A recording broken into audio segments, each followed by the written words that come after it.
What's the weirdest thing you've ever seen in prison? In this series, I want to find out what life inside the world's prisons is really like, from the smallest cells to the deadliest inmates. This is History of Prisons. Our story starts in the 18th century. In 1779, a man was sentenced to a year of hard labor for stealing a sheep. His crime, petty larceny. His punishment, exile to the American colonies. At the time, the only prison for convicts in Britain was Newgate Prison, a crumbling medieval jail in London. The problem was that it was overflowing with prisoners. The solution: send them all to America. This fleet of convicts arrived in the colony of Virginia and was the beginning of America's prison system. But how did they get there? Convicts were transported in ships like the Mayflower II, a replica of the ship that brought the first pilgrims to America.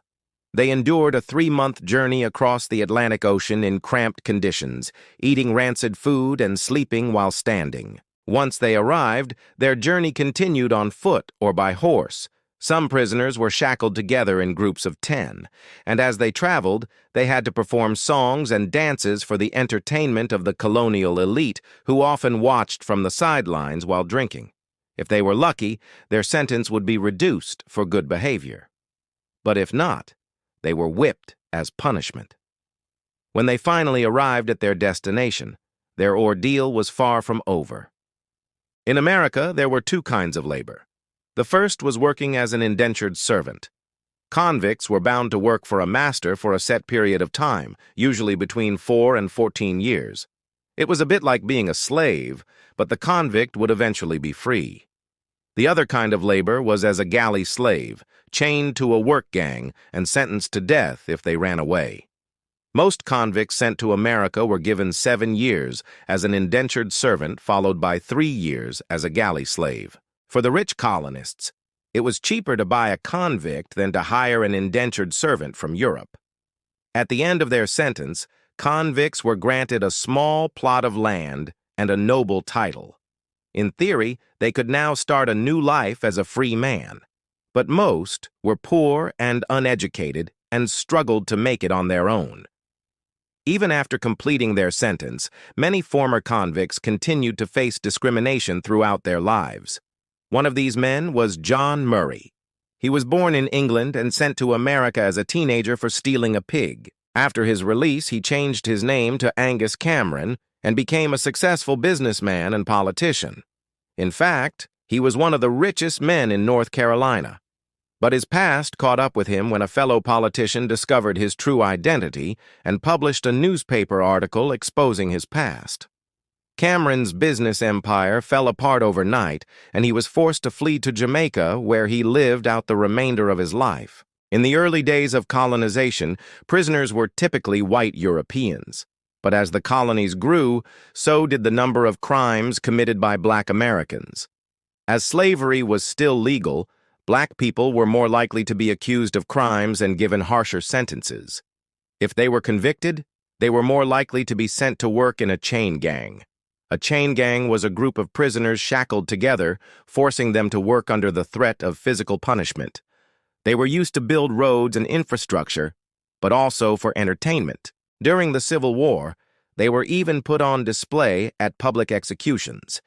After the U.S. won the war, slavery was outlawed, but the chain gang continued to be used as a form of punishment.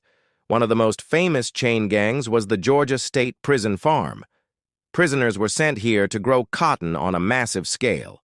The farm covered 200 acres and produced 1 million bales of cotton per year. But the prisoners didn't pick the cotton by hand. Instead, they were forced to stand in rows and feed it into a machine. This was dangerous and backbreaking work, but the prisoners had no choice. If they refused to work, they were beaten. If they stole cotton, they were hanged.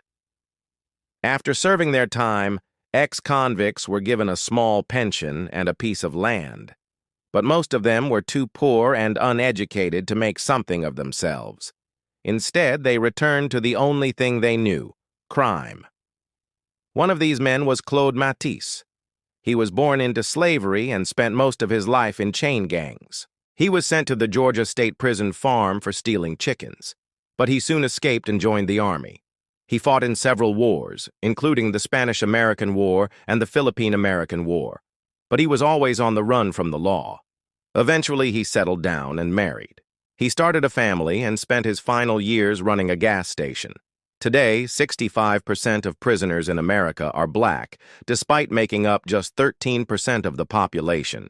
And although slavery has been illegal for over 150 years, the legacy of chain gangs still lives on. Prisoners are still sometimes shackled while they work, and some states still use solitary confinement as punishment.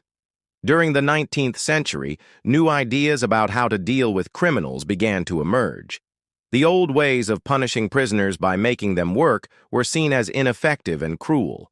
So a new type of prison was designed, one that would focus on rehabilitation rather than punishment. This was called the Pennsylvania system. Prisoners were kept in small cells by themselves and worked during the day in the prison shop. At night, they were locked up again and forced to sleep while standing. The idea was that this would give them time to reflect on their actions and turn them into better people. But it wasn't long before prisoners began to complain of going insane. They were completely cut off from human interaction and forced to endure deafening silence. So in 1829, a new system was introduced to Auburn State Prison, the congregate system. Prisoners lived in cells by themselves, but worked together during the day. They were also allowed to talk to each other while they worked, but they weren't allowed to speak a word out of turn. If anyone said a word, everyone would be put back in their cells. This system stayed in place until 1934, when it was replaced by the modern prison system. Today, prisoners can talk to each other whenever they want, but violence is still a major issue. Another big issue is overcrowding. The United States has the highest prison population in the world. There are currently over 2 million people behind bars, despite making up just 5% of the world's population. The problem is so bad that many prisons have been forced to house prisoners in tents or shipping containers. In recent years, there's been a push to make prisons more like country clubs. Some prisons even have TVs and Wi-Fi. But there are still some things you can't do in prison no matter how much money you have, like visit the dentist. Brushing your teeth is forbidden in some jails, and prisoners have to wait until they see the dentist. That could be weeks or months. As a result, tooth decay is common in prisons, and some prisoners lose all of their teeth within a few years of being locked up. But it's not just the prisoners' teeth that suffer. One study found that 67% of judges and prosecutors say that they'd be scared to go to prison because of the risk of contracting hepatitis. Of course, some people deserve to be locked up forever, like serial killers. One of the most prolific serial killers in history is believed to be Samuel Little, who confessed to killing 93 people. He was given multiple life sentences, and so he'll never get out. But what happens when someone spends decades in prison? They forget what life is like outside. Many prisoners struggle to reintegrate into society and turn back to crime once they're released.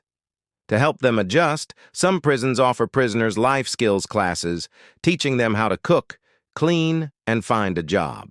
But nothing can prepare them for the shock of being outside after so long. I hope you enjoyed this episode of Most Extreme Prisons. Which part of the prison system surprised you the most? Let me know in the comments below. Also, check out this playlist for more videos about prisons. Thank you for watching.